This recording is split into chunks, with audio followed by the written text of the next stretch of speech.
We are back, and we are in part 2 of our wellness podcast episode with Samantha Aguilar. And we, if you wanted to listen to the first part, that will be available on our streaming service, Matters of Substance. So we're just we're getting right back into talking about self-care in recovery, and sobriety, and kind of what that looks like, wellness, recovery.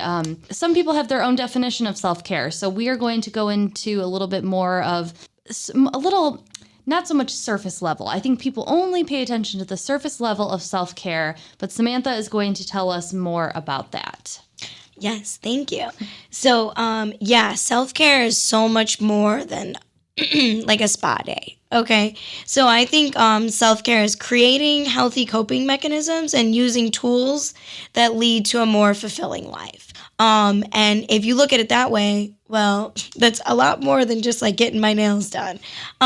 So my self-care includes like a morning routine, and sometimes I don't get it all done in the morning, so I focus on, can I get it done throughout the day? But, that includes like some form of exercise, even if it's only for like 5 minutes. Just something to get my body moving. It includes some type of meditation. You don't just have to sit there in silence. Maybe you listen to affirmations. Maybe your meditation is music. Maybe your meditation is something that it's completely different. I knit. Sometimes knitting's meditation. Journaling doesn't have to be like, oh, it's just for women. Or I get that a lot with people I work with. They think, it's not for men or it's not for them because they're not into it. Therapy, reading, healthy hobbies, healthy eating, and hygiene. So those are all forms of self-care for me. So if hygiene was the last thing I said, then we obviously know that there's a lot more going on. And I think it's important too because as you work on routines, like a sober routine is a really great tool for self-care, but, these build self-efficacy and responsibility. And, if you start doing things and you feel responsible and you're crossing them off your to-do list and you're showing yourself, like, look what I've done, it's going to build self-esteem and confidence. And that's like a big part of recovery is like recognizing that you can have like power and love for yourself. So yeah, I think there's a lot more to self-care than we think there is. Yes, and I like the journal acknowledgement because, yes, journaling does not have to just be for a specific person. And something that is very helpful for me is if you struggle with just writing all of your own words, there are so many prompts or prompt journals or prompts you can find on Google or wherever that will kind of help you get into the writing. So you're not just having to think about something or, you can follow a prompt, and then over time it might come a little bit more natural to you. But also something else I talk about and kind of try to encourage is like something, I call it jotting, where I'm just like, no matter if I'm in a situation where maybe I don't have my journal or I don't have access to like a whole whatever, I'll take like any kind of writing utensil and just sort of jot down how I'm feeling in that moment. Like if I'm angry, I'll just write, I'll explain my whole feelings, like just in a few words, and it doesn't have to be all nice and like, on a line, just kind of scribble it down just to like, I don't know, it's something that works for me, especially if it's like something quick and I have to keep on going with about my business. But I come back to that later, either the next day or that night and say, okay, so what was going on?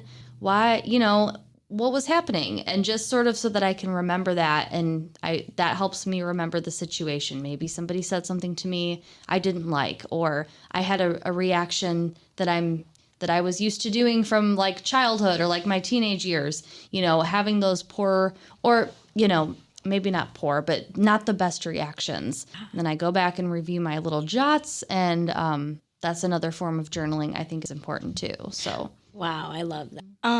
That reminds me a lot of like, that's kind of like similar to some CBT exercises, where you write down how you felt and why and how you could react differently.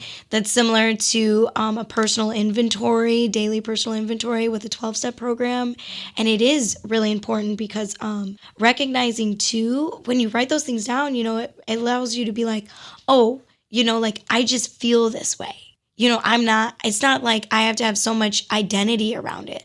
Like I'm not an angry person, but I'm allowed to feel angry. So yeah, that is great. So we talked a little bit before we started the show about the hierarchy of needs. So I don't know if everyone knows what that is, but it's Maslow's hierarchy of needs. At least that's the way I know it. And and so can you tell us how that comes into play for people who are like in recovery and these other facets of recovery and like their needs?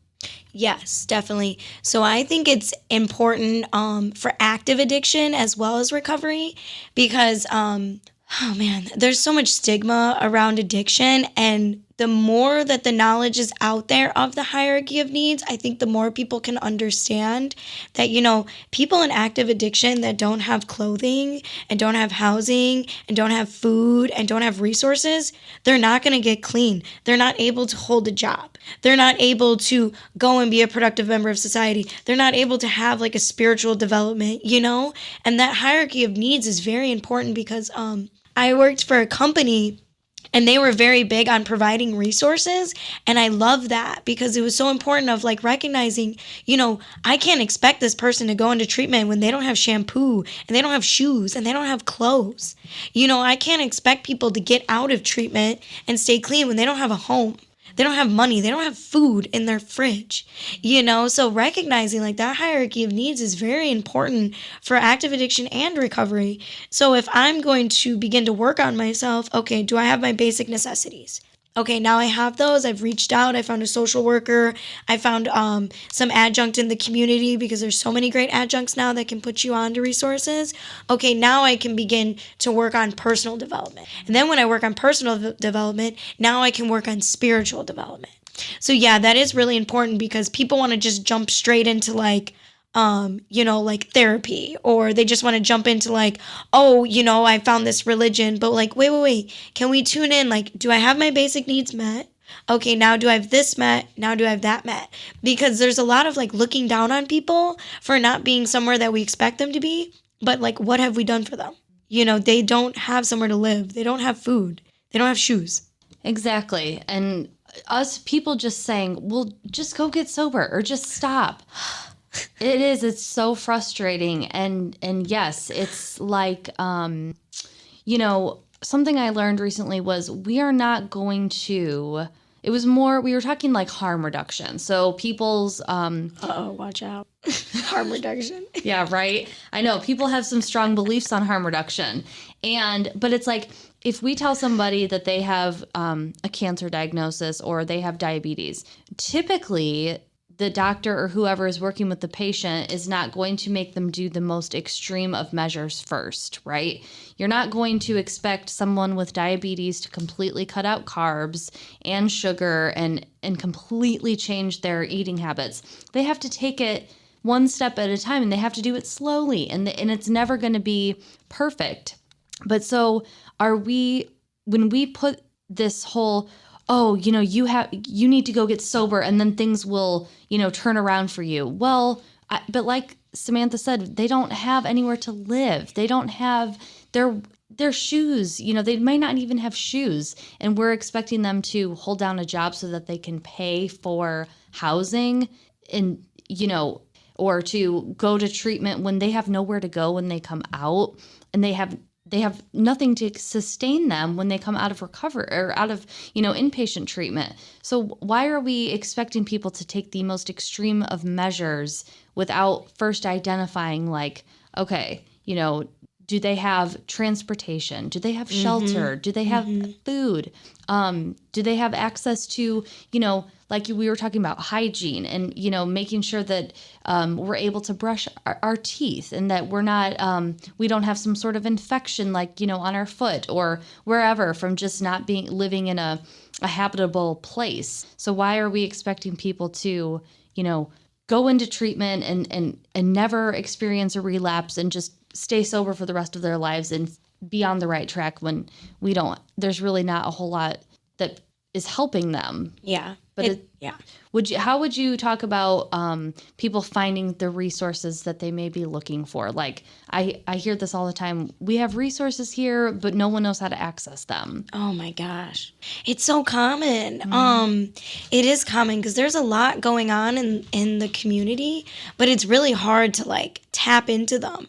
And yeah, I feel like we're completely unrealistic when it comes to how we approach addiction and recovery because just expecting people to come out of treatment and things will get better. I call that toxic positivity. I love my affirmations and I think it's important, but like I don't lie to myself. Like I'm not just gonna be like, I'm happy and healthy. Like, no, what am I gonna do to become happy and healthy? So it's gonna take a lot of research to find those resources, and it's not easy. I know of a few places, and I regret to not plug them all because it's early. But I know there's that Recovery Cafe in Valpo at Living Hope Community Church, and I know they're offering a lot of resources for free. I know there's two of us so far that are doing yoga and workshops there. I know of a few naloxone boxes in the area. Sometimes you might have to call around to find them, but that's Narcan.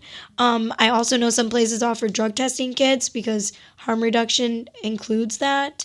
I know that there's Recovery Connections. There's 320 in Chesterton. So there are a lot of great options, but it is like, you kind of do have to ask around and figure it out because it's not easily accessible and known. But, I think a big part is the education. So, like I liked what we were talking about with like, people don't know. And so, when it comes to like self-care and when you get out of recovery, recognizing post-acute withdrawal syndrome. And that's like a big thing because first of all, we need to educate people on like, hey, you got clean. And first of all, we don't have these expectations of you because we can't. And second of all, sometimes pause takes a few years to go away. And that can be hard to come to terms with because, we get clean and we want to like go get a job and we want to do this and we want to do that. But, like we might have like symptoms of depression. We might be gaining weight. We might be lethargic. There's all these things that we have to understand. Like post-acute withdrawal is very important to address and then begin to take steps for recognizing like, hey, do you have the patience to understand this is going to take some time? Are we building those healthy coping mechanisms? Are we finding like breath work and support groups? And are we exercising? Because exercising, we talked a little bit about how it affects the prefrontal cortex. I'm like a health nut. So like as you exercise, your body releases brain-derived neurotropic factor. And BDNF is literally like brain food. So like you're growing that gray matter in your brain just by exercising. So like recognizing like there's a lot more than just like, there's endorphins and good hormones, no, like your body survives off of some of the compounds that are released from exercising. There's healthy diet because that's a really big proponent of like your hormones and your mood and like understanding like you need to eat a balanced diet. I don't know about you when you're in active addiction, but I did not eat a balanced diet. I didn't even eat regularly. That's really important for pause. The support groups is very important, and meditation for like impulse control. And so these are all things that these sound just like, okay, whatever. But no, like that is how you work with post-acute withdrawal syndrome. And post-acute withdrawal syndrome, everybody experiences when they come out of recovery. And it depends on how much you used and what you used, how long those symptoms stand for. And then also like, are you taking those steps? Are you finding a therapist? So recognizing a lot of after recovery is dependent on those resources that we give people. Yes. And it's so important to at least be aware of those things, because some people, they don't understand, why am I feeling like this? I'm clean now. Like my life, when you're in that pink cloud stage, things are good, but you still might experience, like you were talking about, weight gain, or even sometimes weight loss, lethargy. For me, it was just feeling so different physically. Like, and it took a while for my body to kind of come back to like a state of non mind or mood altering substance. Like it took a while for my body to be like, okay, like this is the new normal now. Yeah, like that balance. Yes. And it takes a while, and some people don't understand that, because I don't know how much of what you said is so helpful. I just don't know how much of it is like taught. Like when people are in detox isn't necessarily the place to like try to learn all of that. But if you follow up a detox with maybe a 30 or 60 day inpatient stay, or maybe you do a partial hospitalization afterwards, speaking in a language that is easy to understand but empowers the person is so important. Why don't we talk more about what you're saying? Like everything you have said, I feel is so beneficial, and so it's rooted in just recovery and healing, but it's also like practical. Like, okay, exercise. Like that's not totally impossible to accomplish, but people don't realize the benefits, especially like in recovery.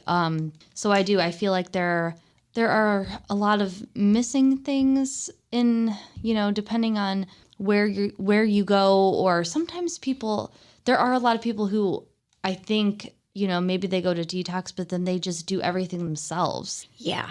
They don't go into treatment. They're just out, kind of living, or white knuckling it, and just, so even for people who didn't go into an inpatient place, the resources that are available outpatient and that you can use like right now, I think are so important. So I wanted to ask a little bit about peer recovery coaching, like, maybe the differences between that. Like if someone is wondering if, what's best for them, peer recovery coach, sponsorship, can you explain like maybe some of the differences? Definitely. So I have noticed it depends on where you go, because not all of these things are taught. And I think it's very important for people like me and you, recovering addicts, to find these things so we can bring them out to the community, because, realistically, until treatment centers and doctors and therapists see how effective these things are, they're not going to do them. And I think the more that like we spread the word like this, like, hey, I'm 7 years clean, I'm 2 years clean, and this is what I do, and this is what works for me, and I've tried other things and they don't work. Like, I think that is a great way to kind of spread the word, because otherwise, people just think like, oh, I get out and I white knuckle it, like we need to become like advocates for recovery and like letting people know like, no, this is what I have to do, and it's not easy, but I do it. So yes, I think when it comes to peer recovery coaching though and sponsorship, they're different, and I think they're both very important, because sponsor somebody, if you work a 12-step program, you work on 12 steps. I think 12 steps are a great way to have free therapy, okay? Because there's a lot going on in those steps that you tune into, motives and all that. But I also think a recovery coach is important, because it's somebody who has access to resources. So I know I've worked for companies before that provide you with resources as your recovery coach. I work for an IOP program, and I think, well, personally I'm biased, but I think as a coach in IOP, I offer a lot of insight that maybe that IOP wouldn't offer if I wasn't there, or if another coach wasn't there. So I do think that having both would be really great. It's not easy, because IOP, it's only so long and then you get released. But I have heard of some companies and federally funded health centers in the area that, are beginning to provide those things. One company I know of, they're called HealthLink, and they offer, a free recovery coach program. So they'll offer a recovery coach to help you in recovery, but then they also offer resources and transportation, and I think they even have like legal help. They offer a lot of things. So those are just ones I know of. Like if you go out into the recovery community and ask people, people know things. And, one thing I try and work on with people is a wrap plan. So it's kind of unofficially in recovery as a thing, but like an official wrap plan is really cool. And these are things that, you don't really work on with a sponsor. And these are things that a coach can offer because they have a little bit more training and they kind of know a little bit more how to talk to somebody without them feeling like they're wrong, like motivational interviewing and such. And so, I've noticed that there's a lot of things that they offer, like I would print out worksheets and do like relapse prevention plans and recognizing like why you did relapse and how you can learn from it and like some type of negative automatic thoughts. So going back to the wrap plan, this is something you could like write down right now and do yourself. Would be a really great thing if, you don't have those tools yet. Like, I think this is a great option. So it's a wellness recovery action plan, and it's 7 things that are kind of grouped together. I'm not sure where they stemmed from. I do know that it's pretty common in the recovery field. But so it starts off with a toolbox. So that's kind of what we talked about with self-care. It's, skills and strategies that are healthy coping mechanisms. And then you create a daily plan. So a way to bring these tools into action, and like how it looks and feels when you are well. So recognizing what does that look like so you can recognize when you're deviating from it. Everyday things that you can do. So these are things you do every single day to keep you well. And then particular things you can do like on special occasions or like maintenance, like weekly things. The next thing that it is stressors. So what are your stressors? Who, where, why? And what are the tools that you can use for them? So before you're in the stressor, recognizing what tool will work. And then from there, the warning signs. So those stressors, what do the warning signs that you are beginning to deviate from your recovery, that you're getting triggered? What does that look like for you? What does that feel like? Sometimes people notice like, oh, I'm feeling hot. I might be angry. Oh, I have a feeling in my gut. Oh, I think I'm nervous, things like that. And what are the tools that you can use now that you're in this warning sign area? And then from there, signs that things are getting worse. So a list of what that looks like, what it feels like, and then a concrete plan. So now that things are getting worse, you recognize maybe you're past some of those tools. Maybe you need therapy at this point. Maybe you need inpatient. Maybe you need to go somewhere. So this is a concrete plan of what I'm going to do when I notice things are about to hit the fan. And then from there, crisis mode. So what is your crisis mode looking like, and who will support you? What will support you, where will support you, and how you can take that into account right now. So you're in crisis mode, look at your wrap plan. Okay, this is what I need to do. I need to go to this therapist. I need to go to this treatment center. I need to move to this place, and geographical changes do not make you clean. But maybe it is like, oh, I'm in an unsafe home environment. I need to go to this person's house where it is safe. And then after that, lastly, for the wrap plan would be a post-crisis. So navigating after the crisis, how can you return back to that daily plan? So, and then recognizing, what did you learn? So maybe you learn new tools. Maybe you let go of a tool because it wasn't serving you like you thought it was. Maybe you found some new things. So that wrap plan is a really great way to tune in if you're on your own in recovery and you don't have that resource. Like, that's something you can do on your own. I've done it on my own a few times, and it's like all encompassing, and I think it needs to be offered a lot more places, but I really don't see it. Yeah, and that sounds like something that definitely, if I see the importance of that, and especially doing it like when obviously before you're in that mode, but like when you're doing well, when you're balanced, when you're having a good day or a good week, and you're focused, having that mapped out and planned out. We ran out of time, but you can hear more of this conversation at mattersofsubstance.libsyn.com. Libsyn is Libsyn.